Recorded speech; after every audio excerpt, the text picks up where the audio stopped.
All right, so this morning we're moving on to Chapter 5. We're going to take 3 days to cover Chapter 5, which is going to discuss molecular orbital theory, perhaps in a little more depth than you recall it, hopefully in more depth than you recall it from your Gen Chem course. I know it's covered at the very end of General Chemistry 1. Perhaps it gets mentioned a little bit in organic. I seem to remember it being discussed in the context of some aromatics and how we could use it in organic chemistry all those years ago when I took organic. I'll be jumping back and forth between writing some stuff but using some of the images from the book as well. So since I have this one up, let's just start with this. This is a basic interpretation of a molecular orbital diagram. And so a figure like this should look fairly familiar, especially these things. These are the things that we learned how to do real briefly back in your General Chemistry 1 courses, and that you're going to see increasingly in the textbook the rest of the way this semester. And then for those of you who haven't yet taken PChem, go into PChem. You're going to see even more of these and understand how we come to predict these. All right. So molecular orbital theory is pretty much the most up-to-date interpretation of bonding in chemistry. And so to be on the front edge and understanding chemistry, it calls on you to understand molecular orbital theory.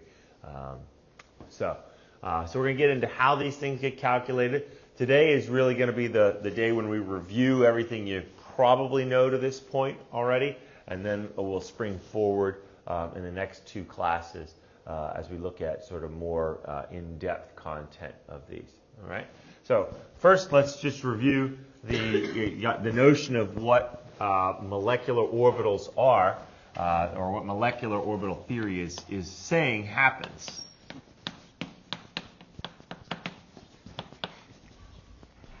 So in molecular orbital theory, the context is, or the notion is that when atoms bond, they donate their valence electrons. That part we've heard before. That's part of the valence bond theory and other bonding approaches that we've looked at. So they donate their valence electrons and valence orbitals to the structure being formed. So the molecule that's being formed, okay, the molecule that results combines all of the donated atomic orbitals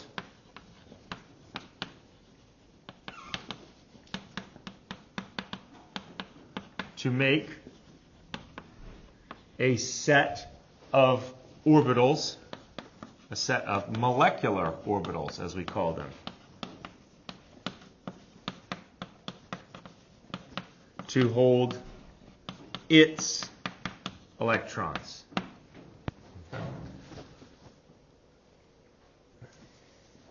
So, there are all sorts of goofy analogies, but so valence bond theory is a lot like maybe 2 people holding hands. Here, you hold my hand, I'll hold yours. We're bonded together. Okay. Molecular orbital theory is often likened much more to a marriage, though. All right. Where a person is thought to give up of themselves and to form a new entity. I seldom think of myself without thinking of my wife as well, and choices that I make that are going to impact her. All right, and it's not quite a perfect analogy, but that's very much what happens when in this interpretation of bonding, is that the original atomic orbitals essentially no longer exist, and the molecule now has ownership of them. And it blends them together to make a set of orbitals, which are still just like they were for atoms. They're places where electrons are. They can hold at most 2 electrons each with opposite spins. Okay, they are spaced out to allow the electrons to be, as far apart from each other as possible in the atom. So all those rules apply. It's just that now they are under the ownership of the molecule. All right, and there are 3 conditions that govern this process. 3 fairly simple conditions, which begin on page 117 and stretch on to page 118. But the 3 conditions for successful formation of MOs. Okay.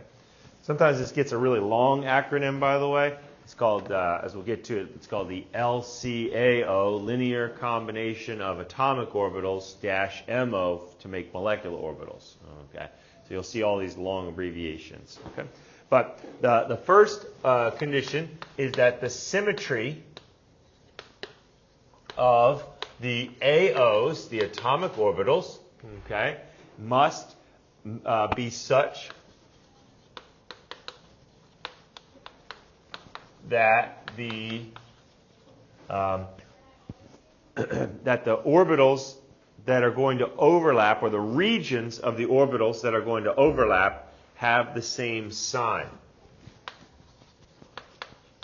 So the symmetry of the AOs must be such that the regions of orbital overlap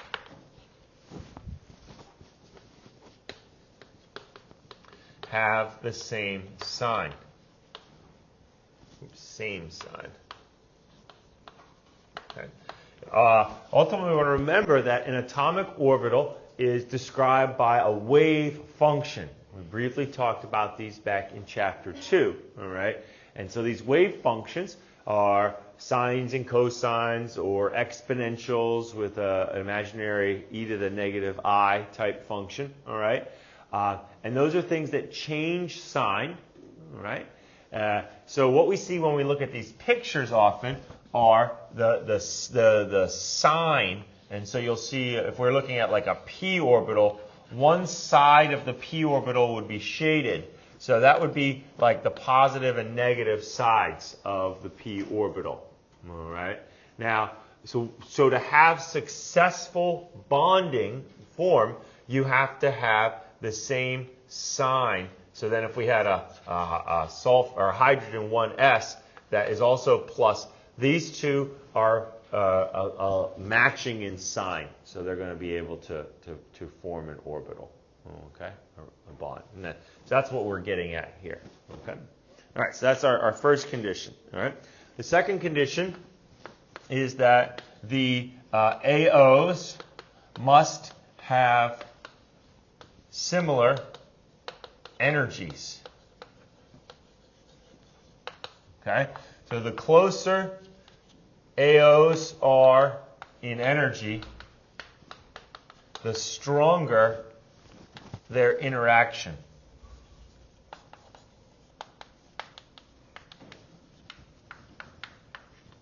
With one another. Okay. So this will come into play. Really, this got ignored, not totally when you learned about this in General Chemistry 1. But this rule is why in General Chemistry 1 it was very simplified, and you only looked at S's matching with S's and P's matching with P's. So as we get into a little more sophisticated, advanced interpretation, we're going to see that there is some intermixing of the different varieties of atomic orbitals, so long as their energies are still close enough to allow this. I'll show you a big chart that helps you figure that out. Okay, and then the third one is that the distance,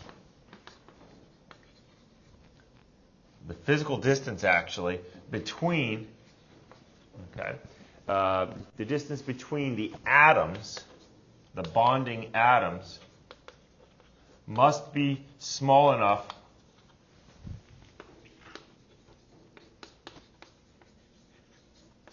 to allow the orbitals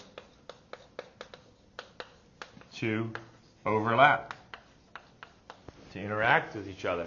Okay, they can't be far enough apart. They physically have to be close enough to allow the orbitals to overlap. Now, there's a counter side of this. They can't be so close, though, that then the repulsion force takes over, right? That the two nuclei want to push away from each other, or that we're packing too many electrons into the same place. Okay? All right. So these three conditions have to be met if you're going to successfully form molecular orbitals from atomic orbitals. Right? Now, when you go to form the atomic orbitals, hopefully your memory will be jogged pretty quickly. There are really two types of orbitals that get formed. And the classic way to start is to look at two hydrogen atoms bonding. And so that's what we're looking at right here. Consider these to be the 1s orbital of two different hydrogen atoms. They would be identical to each other. They would have the same energy, the same shape, obviously, the same symmetry. Okay? So those two orbitals, because they are described by wave functions, by equations, okay, those two equations can be added together, or they could be subtracted from one another. Okay? Those are the sort of the two things that you can do. Left the timeout too long. Okay.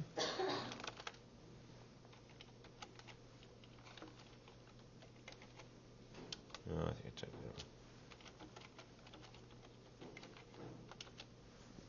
out. Okay. Yeah. So these two equations can be added together or subtracted from one another. When we add together two equations, right? So the addition of two wave functions, which are each called psi, okay? All right. That's going to increase the probability of having electrons in that region of space. That's what a wave function is. Its square, at least, is related to the probability of the electron being in a particular region of space in an atom. So if you add together two of those functions, each of which is a probability, you're just adding together the probability. It's kind of like a lottery ticket, right? Has a certain probability of winning, okay?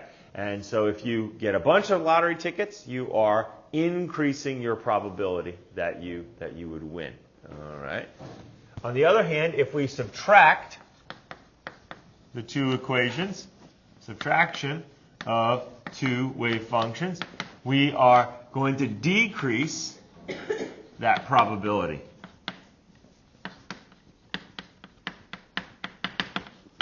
Of having electrons. Okay.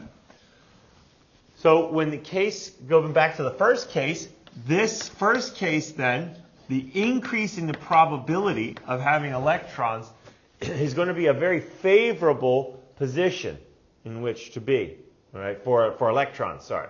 So that's going to contribute to stabilizing the molecule, and it's going to be a bonding, what we call bonding orbital, all right. On the other hand, when we subtract, we're creating a position where it is unfavorable to put electrons, all right? And this would destabilize the molecule, and so it's called an antibonding orbital in that case. We've got bonding and antibonding orbitals, all right? Now, the bonding orbital is always going to be lower in energy, and the antibonding is going to be higher in energy. So that's what we're looking at here. The other way to visualize these is often to start our 1s orbitals at equal energy, okay? And then the added result down in the middle. So the outsides are the individual atoms. The middle is the hydrogen molecule, right? That's what all MO diagrams are. Outsides, individual atoms. The middle is the actual molecule. It's kind of a before and after. Technically, once the middle is here, the outsides don't really exist anymore, but we're in the habit of showing them so that we understand where the things in the middle came from. Okay, but once the two hydrogen atoms bond, these don't exist out here anymore, and it's just these two right here. So when we add them together, we create a orbital that is lower in energy. It's down here. And when we subtract them, we create an orbital that's higher in energy. Notice that we had 2 atomic orbitals before this process began on the outsides, and we have 2 molecular orbitals in the middle afterwards. That's one of our conditions, that you will form as many MOs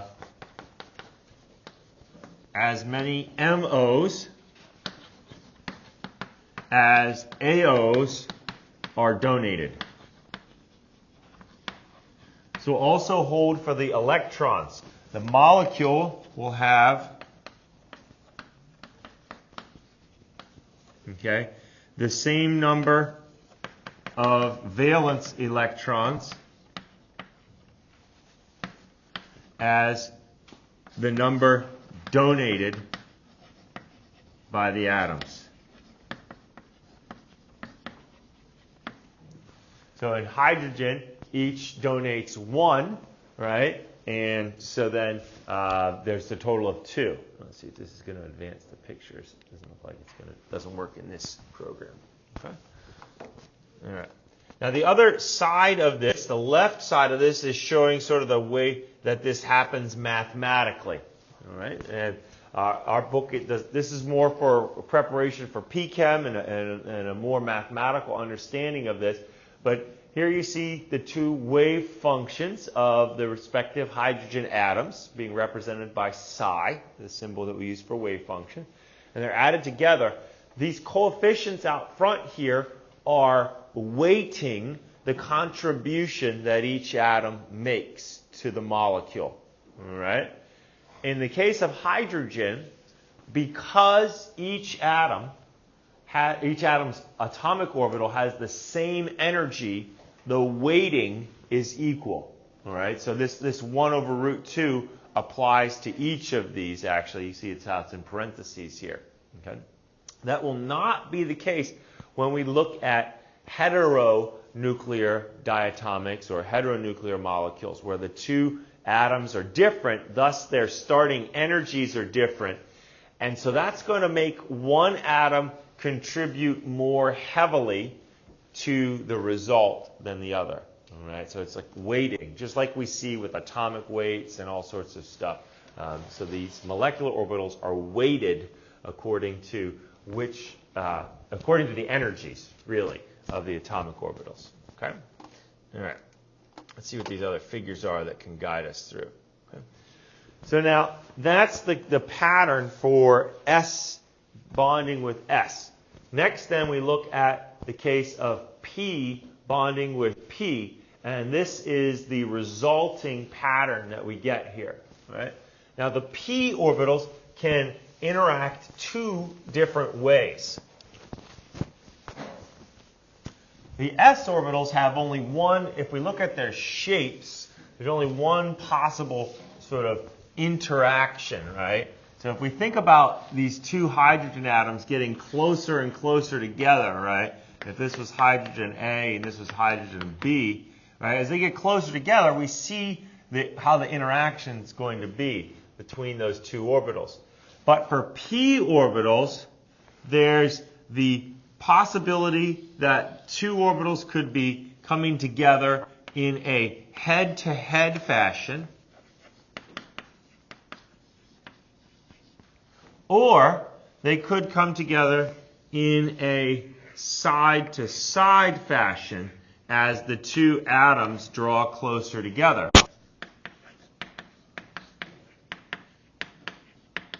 All right. So the different style of interaction determines the label of the orbital. It's still a molecular orbital, but it determines how strong the interaction is, and then we label them differently. Head-to-head interactions, you've probably heard the term before, are labeled sigma or sigma star. The star is the piece of the label that we use when something is an antibonding orbital. The lack of a star, it means that it's a bonding orbital.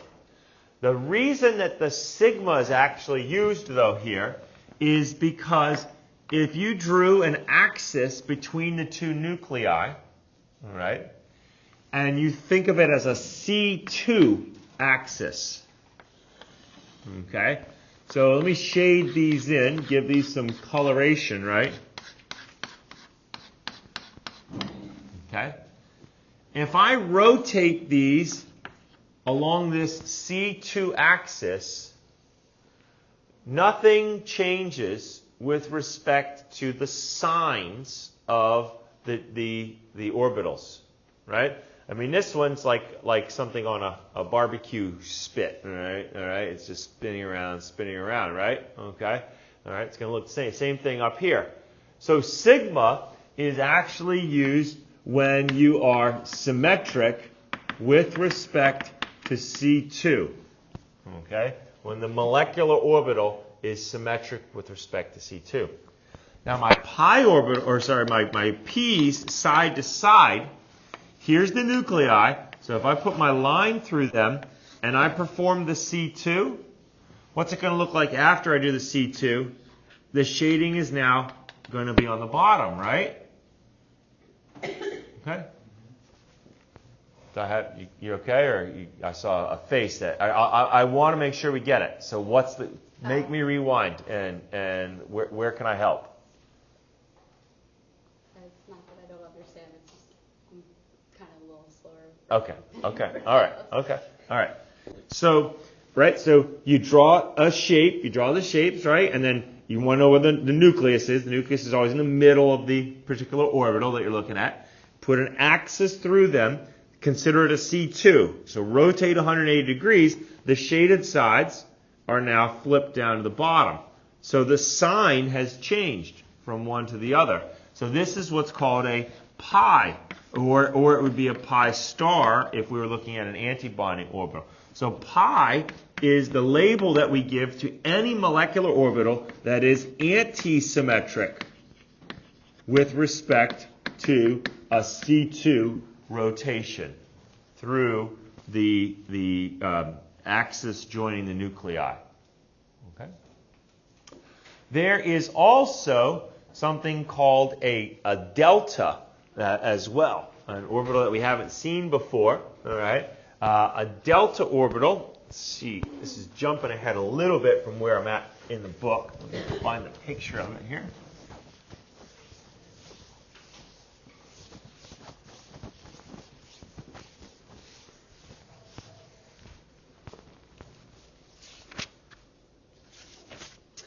Delta interactions can occur for really for d orbitals. Okay.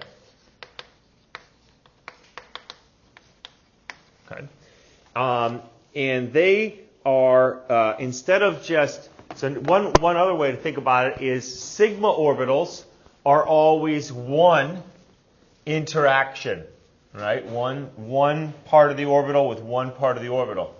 Pi orbitals are two, right? You've got two lobes of the p orbitals, okay? Delta interactions are going to be four. I'm going to use the book's image to show you a better case. Let's see here. There we go. So these are going to be delta. So these are how the d orbitals can interact. Given their right shape, like DZs, they can interact head to head. One piece with one piece. So that would be a sigma. If you put that C2 axis down there and rotate it, it would be just like a pencil, right? It's not going to change its signs or anything. Okay, so that's going to be sigma. These are the DXZ or the DYZ. They can interact side to side, and you can get two lobes that line up with each other. So this is going to be a pi interaction. But if you turned or had them in the right way, you could have, it's hard to see, but there are four. There's a top and a bottom and a left and a front and a back, I should say, for this. Okay? And then this is also a top and a bottom and a front and back. So there's four pieces interacting with each other here. This is a delta interaction. The delta label is actually defined for having, so we could think of it as four interactions between the lobes of the orbitals. Okay. But the other way to think about it is that you, instead of having a C2, you could have now a C4, okay, a C4 axis through the two nuclei, right? So stretching along through here would be a C4. You could rotate it 90 degrees instead of having to rotate it 180 degrees, okay? All right. But the easier thing is it only happens for a couple of these d orbitals when four pieces can match up with each other. We won't see them very often, but it is something that exists. Okay?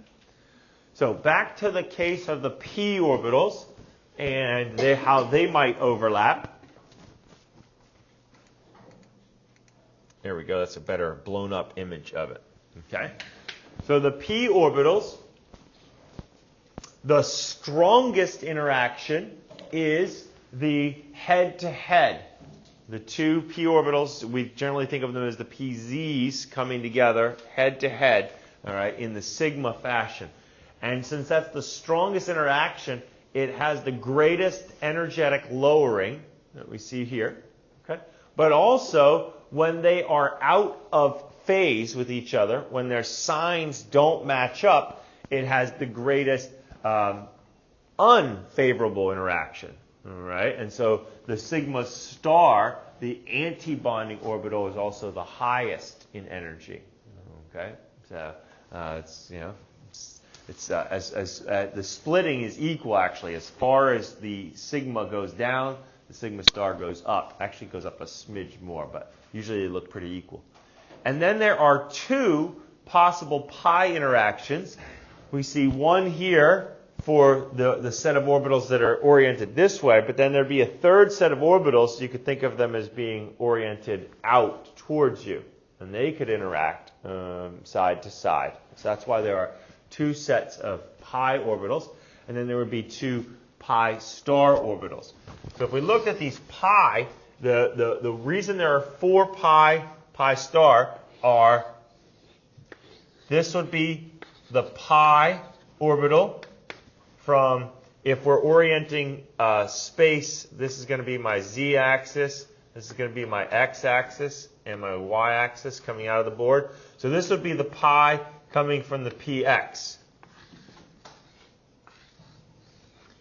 If our orbitals were of the right shape, but the wrong sign, that's the same thing as subtraction. If I tried to add these two together right now, that's the same thing as subtracting two orbitals, and that's going to be the pi star from the px. But then there's the py coming out of the board. If I draw my x and z axes, this is the py, and so there'd be another set of these, and they could have the same signs, so that would result in a pi, or they could have had opposite signs, shaded in the front, shaded in the back, so this would be your pi star from the py. This is why there are four possible pi orbitals that we see here. Okay? And what they've shown here, these pictures here, are sort of the merger of what I've drawn here, right? So if you squish these two together, when they actually form an orbital, you'd have one color shaded on the top and a different color shading on the bottom to represent the opposite sign. Here you'd have one color out front and a different color back behind the molecule. Okay? That's what we're showing there. And then these are the antibonding ones, how they change their signs. Okay? All right. So for every orbital that we might make, there are three labels to give it, potentially. Okay? So the parts of the label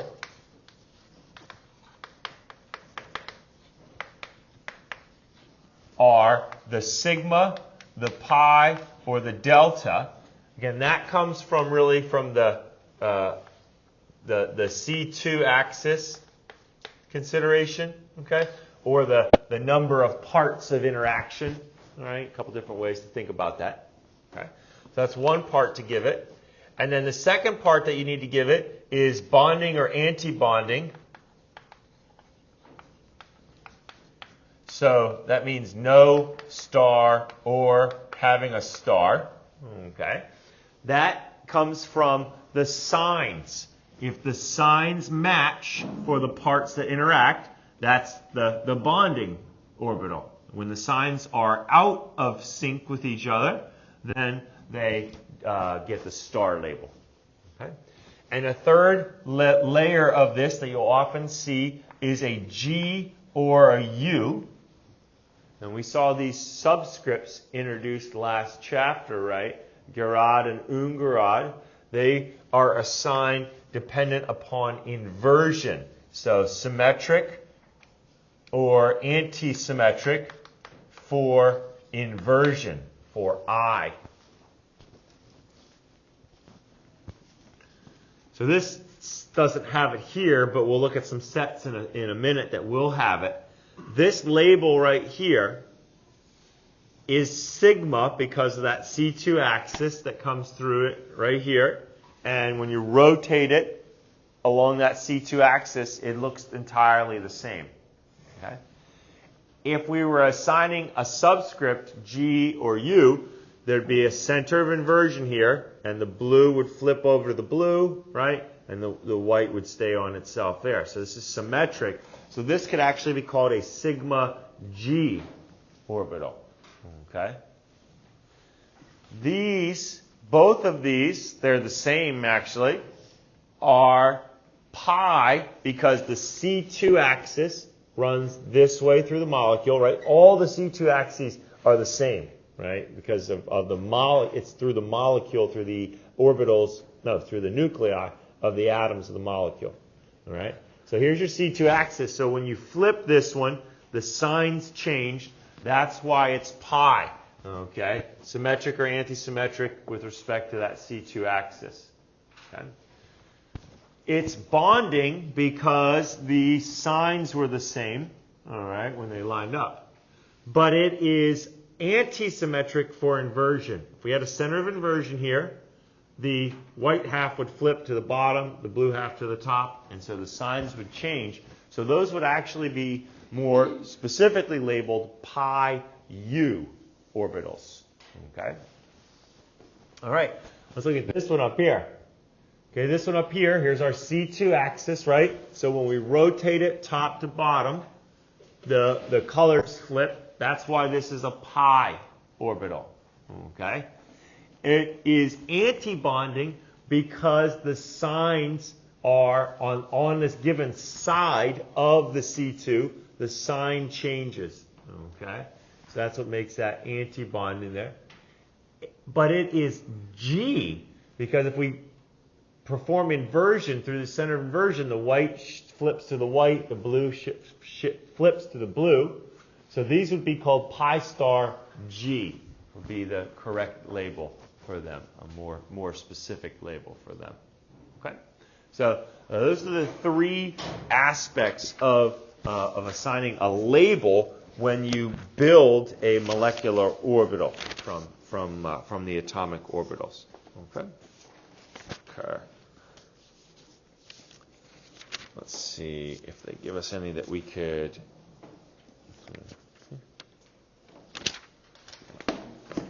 And once we have our orbitals, the next layer would be to add the electrons into the MO structure, the molecular orbitals, and to develop the MO diagram. So a completed MO diagram has not just this framework, these ladders, but it also has the electrons in it.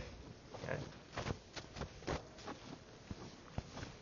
So in our hydrogen one, our very simple one, right? There's our two 1s's. This would be our sigma. Sometimes you'll see, especially for more complicated ones, you'll see a little subscript that's not the G or the U, but it is atomic orbitals telling you where this orbital came from. This sigma was made by mixing these 1s orbitals. right? But that's not always there. It's just kind of there at the start to get us thinking about where they came from. The lines are, that's why the lines are often there too.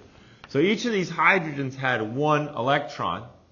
So now they would go down into the lowered molecular orbital. And that is the rationale, the reason why hydrogen forms this bond, okay, between two hydrogen atoms, because it lowers the overall energy of the system.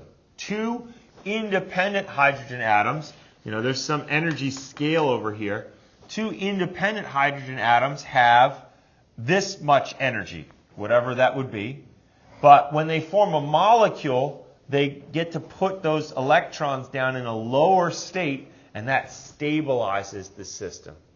Okay, and then it would release energy as well. And that's the real motive in bonding, is to get electrons to a lower state. If you can do so, you're going to form a bond. If you can't, you will not. Right? So the classic case to sort of prove this is that helium would look just like hydrogen. Okay? But helium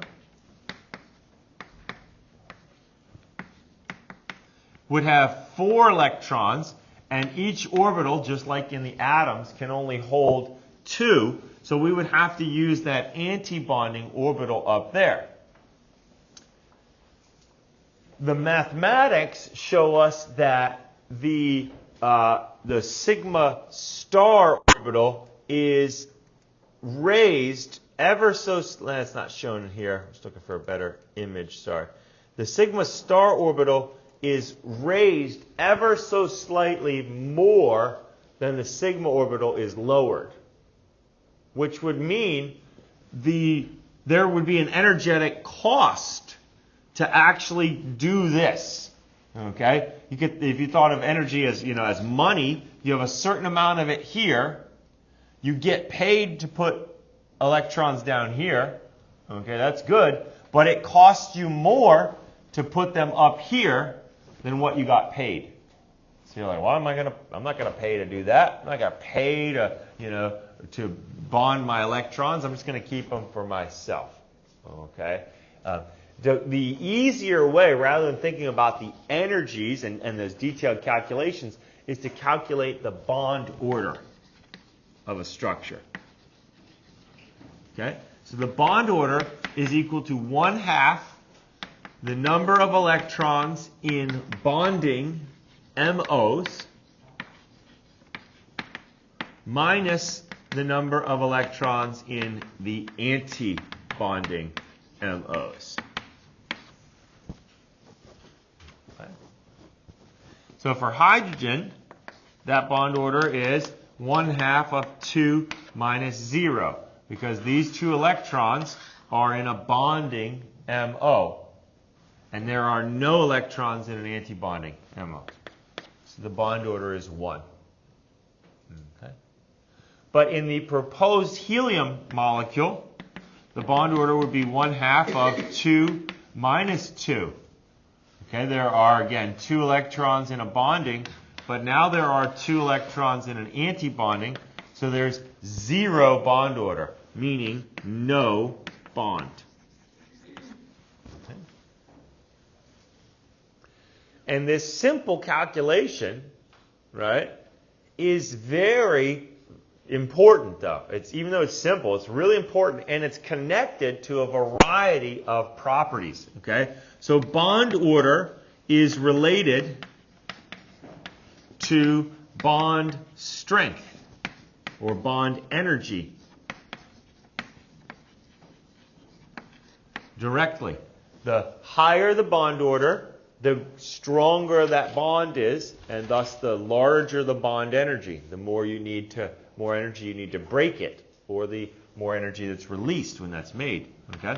It's also related to bond length. Okay? Inversely related here, which makes sense. The stronger the bond order, or the higher the bond order, the shorter the bond becomes between two things. Okay? The shorter that bond becomes. Okay. Any questions so far on that? All right, now before I get to calculating some more additional examples of bond order, I want to show, where is it? There we are. Okay.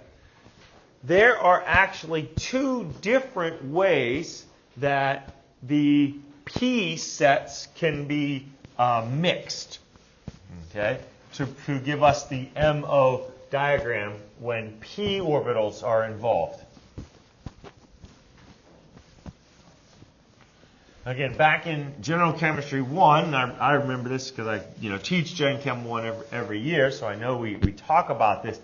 We just either ask students to memorize this or we give them these different structures here.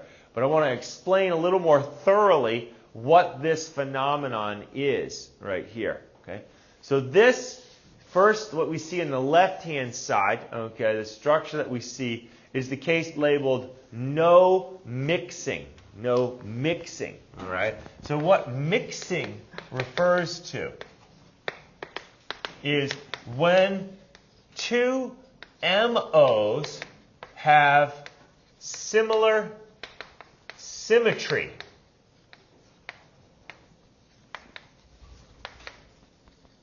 They have an interaction.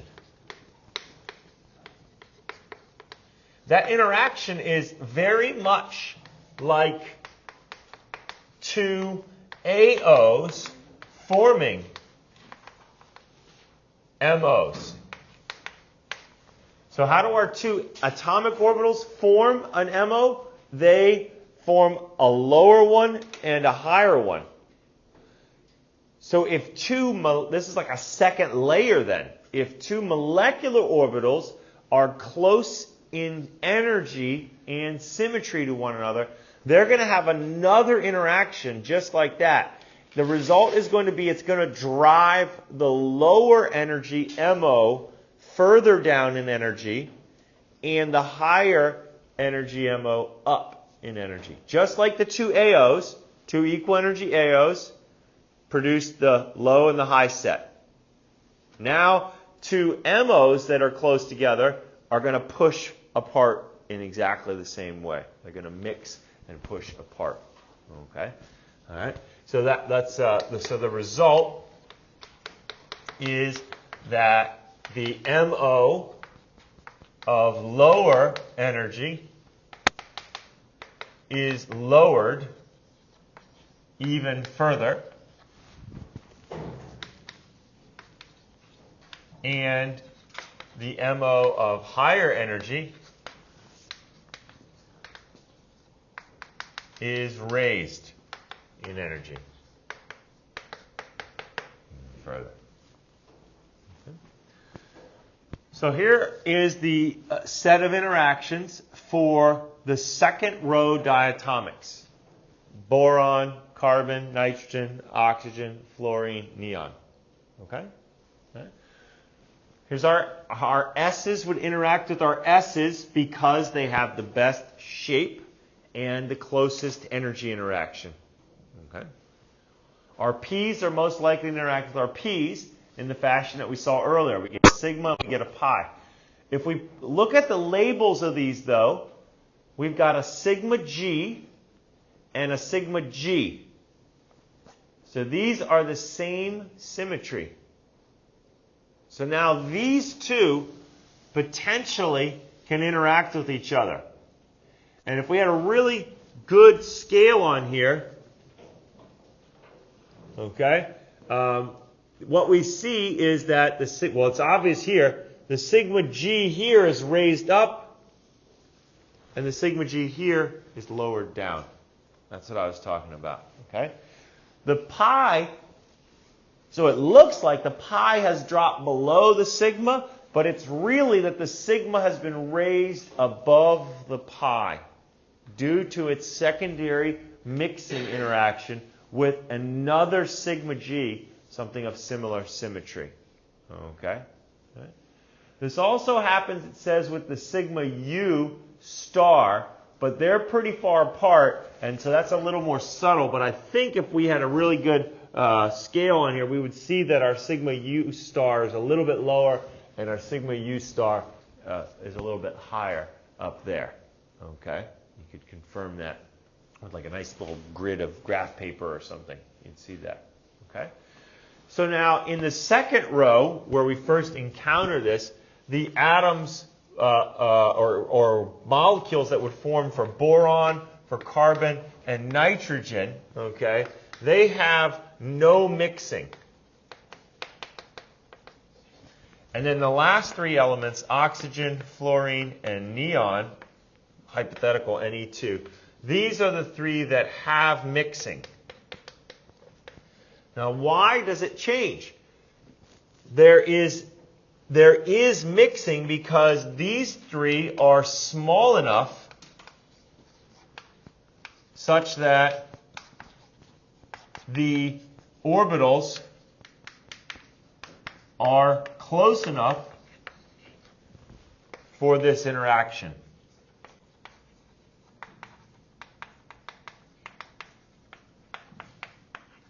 Okay. So we need to remember some of our other trends in the periodic table. As we move across a row, the atoms are getting smaller. And so two boron atoms, the first elements to mix in this way, are the biggest two.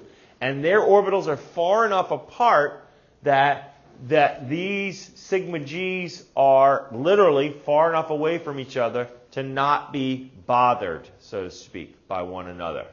Okay? But then as you move from boron to carbon, they're starting to get a little bit closer, but still not enough that they have any interaction.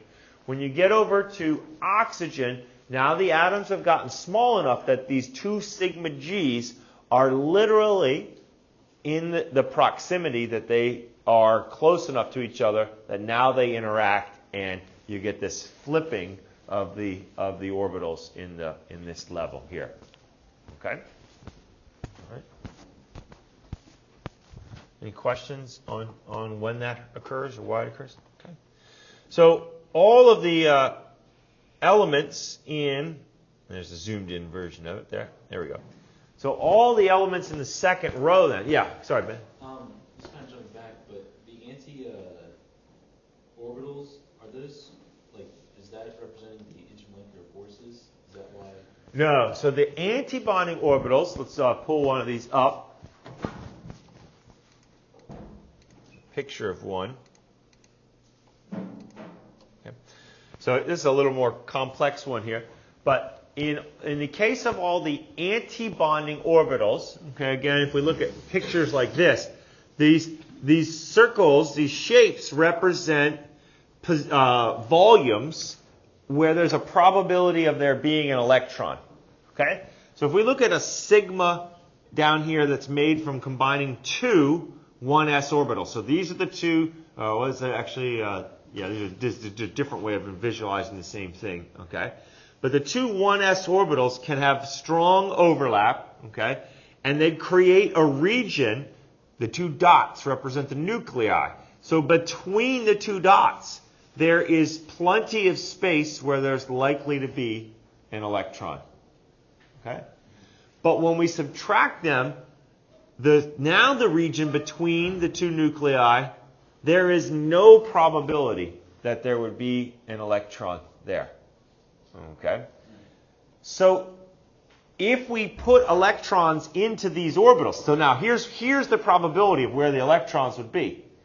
Is this in any way helping pull the molecule together? It's not.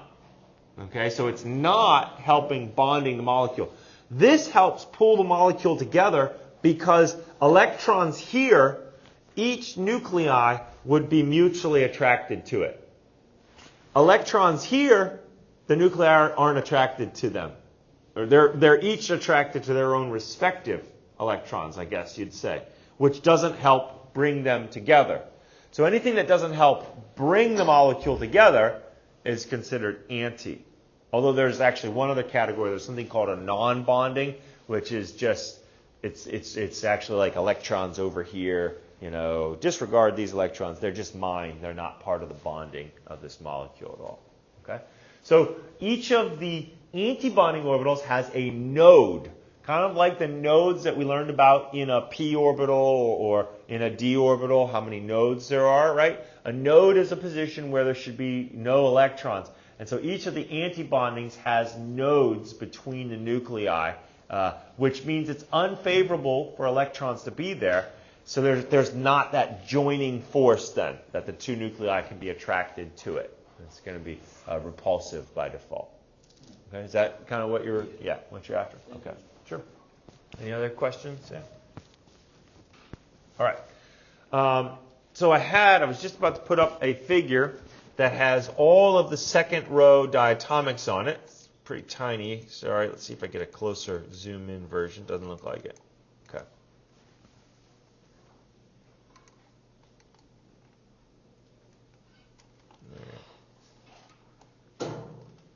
Okay, so let's look at some of these. Okay.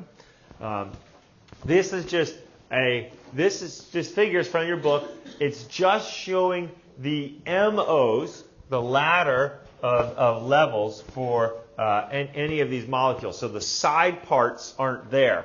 But all of these would have the same structure of sigma, sigma star. Okay.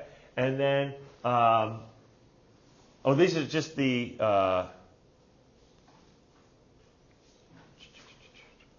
did I get it wrong with where the mixing is? Looks like the mixing is... I got it backwards. The mixing, appears to be... Oh, boy. The mixing appears to be for the three that I said it wasn't, and not for the ones that I said that it was. Why did I get that wrong? Okay. Yeah, so we flip this around. These ones have the mixing. These three have no mixing. Okay. And I thought it was this argument about the size. I thought I just read that last night when I reviewed for class today. Okay. I'll look at that again and try to figure out why. I wanted to give you that rationale for why it's predictable, in other words. And I thought it was linked to the size, but it's another property, I guess, that makes it predictable. Okay. At any rate, so what we're looking at in this big figure here is essentially the same thing that we've just been seeing. The S's mixing to form the sigmas, and then the P's mixing to form the sigma and pi, although accounting for the mixing. And so it's just showing this middle part. Okay, it's not showing the outsides. Okay, it's just showing this middle part. And now it's showing you all the electrons. So let's see if we can focus in on boron here. This is the column for boron. Okay, each boron atom would have, if we're looking at boron 2, we would have a total of 6 electrons, because each boron atom has 3 valence electrons. So the first 1, 2, 3, 4 go down there. All right? And now boron is a case where there's mixing, so I'm going to redraw it. Okay? And so we've got 5, 6. And so they're showing us the actual molecular orbital diagram for boron here. Okay? This occurrence of the 2 electrons being spread out, this is another instance, just like it was for atoms, Hund's rule of maximum multiplicity, right? The arguments that you had it on your test, right? Your Coulombic and repulsions and your exchange energies, right? All those same things apply now that we're dealing with molecules. So nothing changes. The only really new layer here is getting these MOs, all right, and knowing what the MOs are. Adding electrons to them is really done in the exact same process that it was for atoms, okay? And so we spread them out. And there's evidence for that because boron would be what we call paramagnetic. Okay? Paramagnetic is a term that describes atoms or molecules that are attracted to magnetic fields. Now, why are they attracted to magnetic fields? Because they have one or more unpaired electron. Right? And an electron has a spin to it that is like a magnetic. So electric charges, when they spin, generate a magnetic field. And so electrons have this property, the magnetic quantum number. Right? And so unpaired electrons result in magnetic susceptibility, all right, which would make this attracted to a magnetic field. If we go from boron, though, right next door to carbon, and now we have 8 valence electrons total in carbon, the last 2 would get added in right here. And so on our carbon column here, you see from boron to carbon there, okay, you see that these are now filled, and every electron has a partner. So carbon is diamagnetic.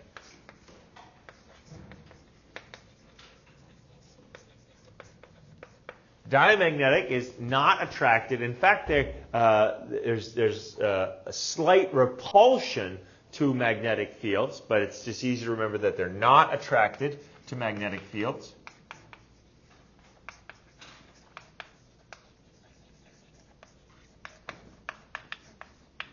And that's because they have no unpaired electrons. Okay? They have no unpaired electrons. In a diamagnetic species, everything has a partner, an orbital partner. Okay?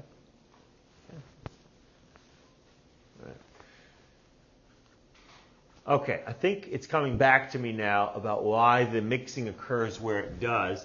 And that's what this other thing that this figure is showing us here. So rather than, these don't all line up, right? All the sigmas don't line up as we move across, and all the pi's don't line up, right? That's because the atomic orbitals are getting increasingly lower and lower in energy as you move across the period. Okay? And there's a table in our text, 5.2.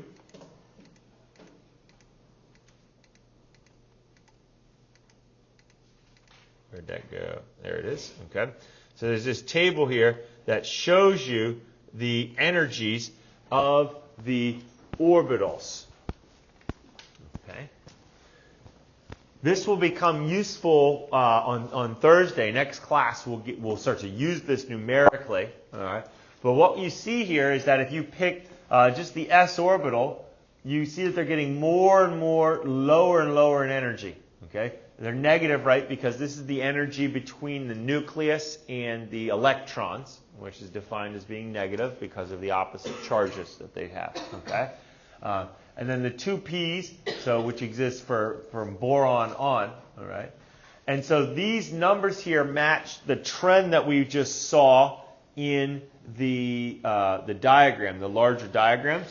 But if you look, the s's drop a lot faster than the p. Let's look at the gap. From boron down to neon, the s changes from -14 down to -48. The p's only change from -8 to -21.5, -22. Right? So very different slopes. Okay. So early on, these s's and p's are relatively close together in energy. And that's what's going to allow the sigma g from the s to interact with the sigma g from the p. They're similar enough in energy that then they get that secondary layer we talked about, which pushes the sigma g up over the pi. But for these last ones, the s's plummet. They're way down here now relative to the p. And so those sigma g's are too far apart now to interact with each other. All right, and so there's not going to be the mixing then because of how far away they are. Okay, and this trend repeats itself. If we looked at the third period, okay, we have again a much bigger change, negative 11 to 29 and negative 6 to 16. Okay, so there's a bigger, although it's not quite as large as it is in the second period, but there is still a bigger drop in the S's than there is in a P. Okay. The way we'll use some of these numbers in the future are to help us figure out when, right now we're looking at carbon to carbon, so the two P's are identical in energy. They're equal to each other. But if carbon's going to bond to oxygen, we need to figure out which orbitals are the best suited, the best energy matches. That's one of the criteria for forming molecular orbitals. Not only that they have similar shape to allow them to overlap, but that they have similar energy that they can physically just be close enough in energy to interact with each other. And so this table helps us make predictions, and it helps simplify, actually. We can rule out, we can say, wow, there's no way that this F2S is going to interact with a boron 2p. If boron and fluorine go to bond together, we can ignore that because they're so far apart. So there's going to be a threshold, energy threshold that we can ignore. Okay. All right. Let me go back to. I'll just draw them out actually. So this is boron here. So another thing we could do for boron. Okay.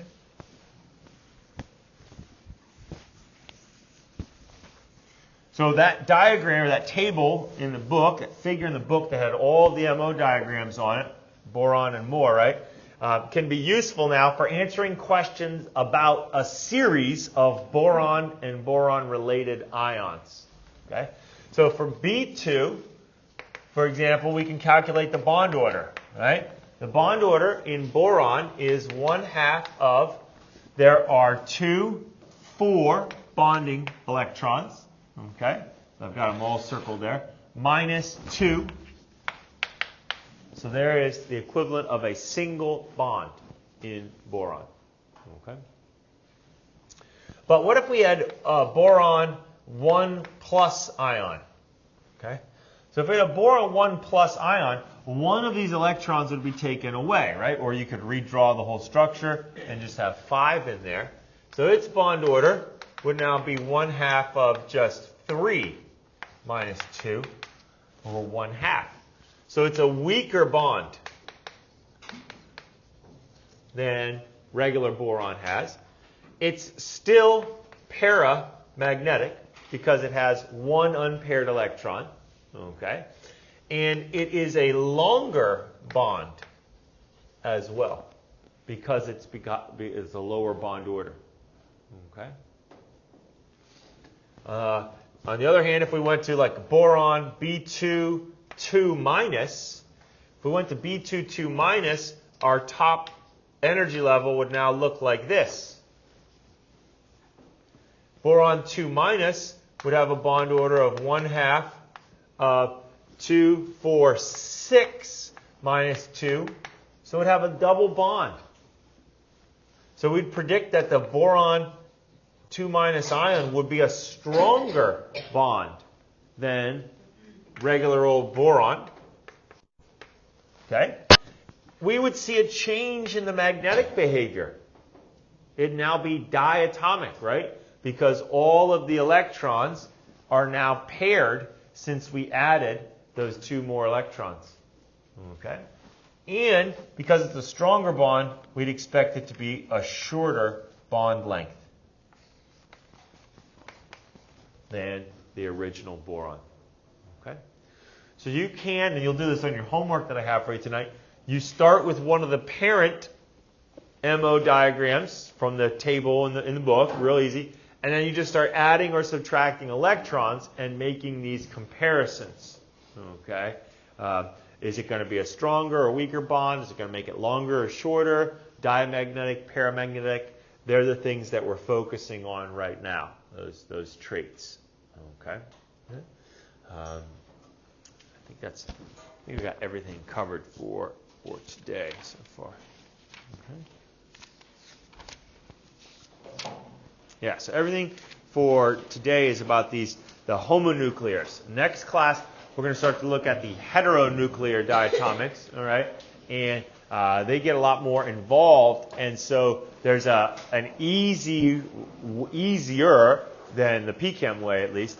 There's an easier way to predict to get a rough idea of the MOs that should result in a molecule, and it relies on using symmetry and point groups, all right? Because all of these orbitals have shapes and symmetries and stuff, right? And so we can sort of think about that to help us understand how they're going to interact with each other. Okay? So I'll have a homework for you, and otherwise I'll see you next time.